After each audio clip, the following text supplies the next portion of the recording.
Hello, thanks for joining me today on my latest vlog. I really appreciate it, so thank you. We had quite a packed week last week after I published my latest vlog, which was about FIFA and the women's international teams and whatnot. You can check that out in my previous videos. Since then, we had the 484 announcement, which broke everyone's Facebook and Twitter feed. Some people were happy about it, some people weren't, saying it didn't look as good as what I expected. But maybe I expect it to look better, but the game's not out yet, and it might look better. I'm sure it's going to be absolutely awesome. But one positive that I would say about it is, at least we've had no bullshit trailer where it's completely misleading. Yes, it's not direct gameplay footage, but it's in-game engine footage, so at least the visuals should represent what we'll see when the game releases, hopefully at the end of this year. But to move on to this week, I think the first big piece of game news that I came across was the latest Taken King DLC leak for Destiny, courtesy of Kotaku. I can probably pronounce it wrong. Oh well, but Kotaku, I think that's right. Yeah. Anyway. Yeah, so they said, one of their many sources, that it will release September 15th, which will fall in line for roundabout to the anniversary release of Destiny. It will have a price point of $39.99, which is about 35 quid, which is very pricey.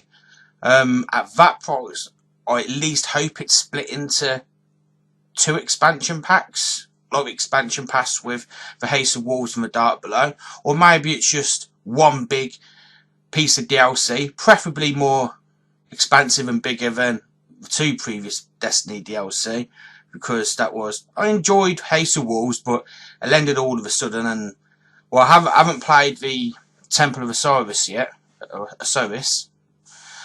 Can't pronounce that right either. Fucking hell, it's way too early for me. But yeah, so looking forward to that one. The Taken King should be announced officially at E3. And it also says, apparently from someone who posted something on Reddit, that the details are, the protagonist will be Oryx, the father of Crota. It will have 3 subclasses, which we don't know exactly who they are, exactly what they'll be just yet. Each class will have a new attack. The Hunter class will have a super attack, Titan solar attack, and Warlock arc attack. So it'd be great to see that. I mean, there's been loads of leaks for Taken King. It's pretty much a given. So I'm looking forward to seeing more of that at E3 next week. Yes. Look forward to E3 for all the gaming news, but at the same time, my God, it's an article overload. We've also had the Xbox One 1TB console announcement, which obviously upgrades your Xbox One console from 500GB to 1TB. In pounds, that's $349.99. They also reduced the standard RRP price for the normal Xbox One at 300 quid, which ain't bad. 1TB, I know PS4s are still at 500GB. You can obviously upgrade them with an external hard drive. I did my PS4 with a 2TB, and even then I can see myself running out of space soon. But I think a 1TB hard drive should have been I believe that's what they should have had at release, because these game installs can take up 50GB easy, and 500GB seems a lot. It would be a lot on the last gen consoles, but it's fuck all on these new gen consoles. So at least you can get an Xbox One console with a 1TB hard drive at 350 quid, which I think is reasonable. And then, of course, you can, if you've got a USB 3.0, you can attach your external hard drive to that, which I've got a 1T, so I've got 1.5TB, which ain't too bad. But this time next year, I'll probably run out of space, so I'll have to at least upgrade my external. One of the big pieces of news for that console was there's been loads of rumours, like with a 1TB hard drive, that the new Xbox One control pad will have a built-in headset jack, which means you don't have to have an adapter. Can't get my words out. And obviously it'll have built-in volume controls, a voice chat, and game. So that's awesome. What else is that one? Oh yeah, and at the same time, it's another camouflage control pad, which I don't really like the look of, and an adapter that allows you to use your Xbox One wireless control pad on PCs, laptops, and tablets. Though, from what I hear, that's only compatible with Windows 10.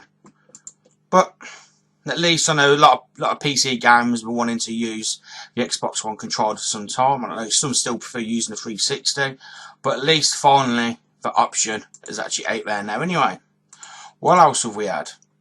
Speaking of consoles, the Metal Gear Solid 5, the Phantom Pain limited edition console. This originally came out just for Japan, and I attended the Phantom Pain gaming event last week, and it was fucking awesome. The only bad thing to come out of it was the fact that now we have to wait until September 1st. A lot of the bigger websites' previews are gone live yesterday and the 9th.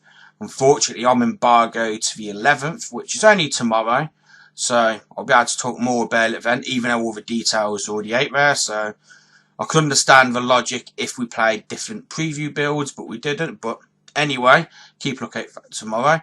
And the console, it will come with, the description reads, the PS4 console with a deep red colour with a gold line detail inspired by the look of Snake's bionic arm in the game, which you can also get at Bionic Arm with an awesome collector's edition, which in Japan, because I always tend to get the best stuff, it's a full-scale replica Bionic Arm, and ours is much smaller, but it looks cool. It's a quality collector's anyway. And obviously with the console, you'll get a metal grey DualShock 4 wireless control pad resembling the handgun held by Snake. Both the console and the DualShock will have a unit emblem of Diamond Dogs. You will get the Phantom Pain game, of course, with Day 1 edition with the DLC and whatnot, and a special PS4 theme, which I assume that's a dynamic theme. So that'd be cool. Hopefully that'll be on general sale, because if not, I want to have that theme, and I'd love to own this console. But I think the closest I'm going to get to that is saving the JPEG and keep dreaming. But yeah, that will come out in line on September 1st with when the Phantom Pain releases, and I cannot wait, honestly. If that is not a Game of the Year contender, I will be absolutely shocked. Along with obviously your Bloodborne and Witcher 3, we've had some great games this year, and hopefully much more to come. You have a big piece of news from yesterday, is that we got the first Lego Marvel Avengers trailer. It looks pretty much the same as what we had with Marvel Superheroes, but it still looks awesome. If you love Marvel, you love the Lego, and especially Lego games, this will be right up your street. It will follow the somewhat plot lines of Avengers Assemble and Age of Ultron, and it's going to have Ultron in it, which will be cool, obviously, because it's got Age of Ultron in it. And I'm sure there'll be many other surprises in store with E3, like any other games. We'll have more announcements next week, so we'll be keeping a lookout for that. And the other major point from yesterday was that when Black Ops 3 was announced the other week, it was just, or I assumed at least anyway, that it would be coming on PC, PS4 and Xbox One. No word of a last-gen release, but now Activision, on their own personal blog, have announced that it will be coming to PS3 and Xbox 360. Now, I know that's great news for everyone who hasn't been able to upgrade to new-gen consoles yet or have a gaming PC. I did hope in a sense that it would be new-gen only, because at least then it means that new-gen game will be developed without having to compromise with last-gen.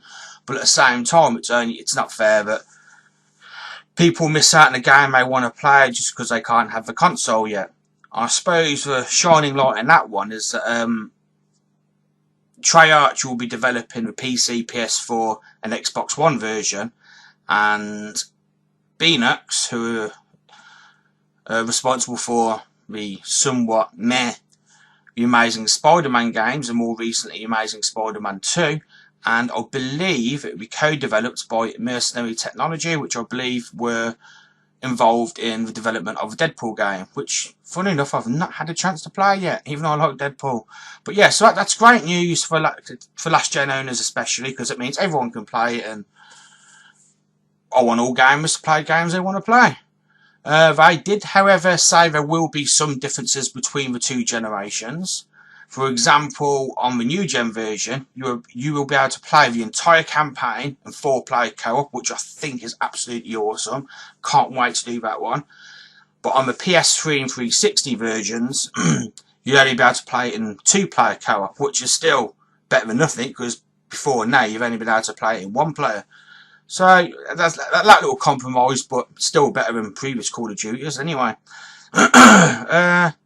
They also announced it won't be coming out on Wii U, which is no surprise, unfortunately. But I love my Wii U, and I think it's a damn shame that they're missing out on some great multi-format games. But they arguably do have the best exclusive, so it's not too much of a loss, I guess.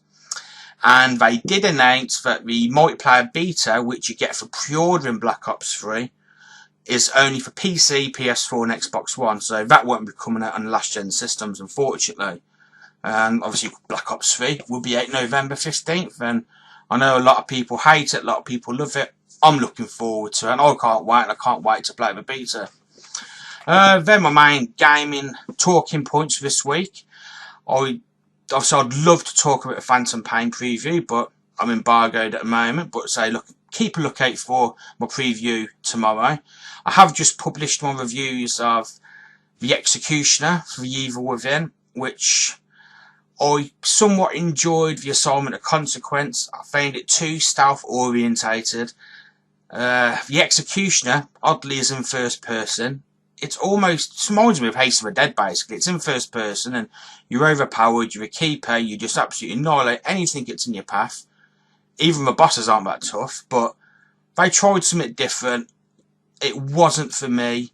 I think, because it's in first person, I still think it would have played better in third person, especially as they didn't alter the controls, so it felt a bit unnatural playing it in first person with the third person controls.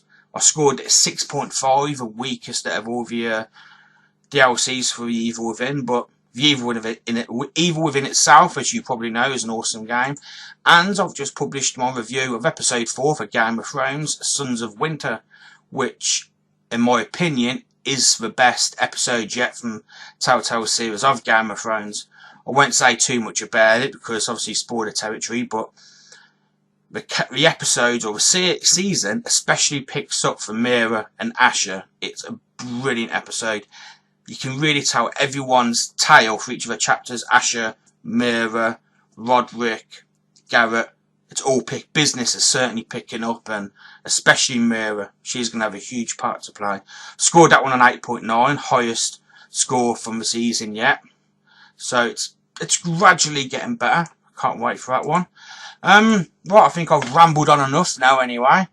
That pretty much concludes what I want to talk about briefly from this week's gaming news. Obviously, next week we're going to have a busy week of E3, so there's going to be loads of excitement, confirmations, new announcements. I mean, I can't wait to see more Halo, Rise of the Tomb Raider, more Fallout 4, Doom, Dishonored 2, hopefully. So Bethesda for me is definitely one to keep a look at. Thanks for watching. I really appreciate you joining me. Let us know about any of the topics that I've spoken of today. The Xbox One console, Metal Gear console, Black Ops, Lego Marvel, Game of Thrones, whatnot, or what you're looking forward to next week at E3, or what you hope to be announced. So, might as well say goodbye. Thank you for joining me, and I'll see you next week. Peace out.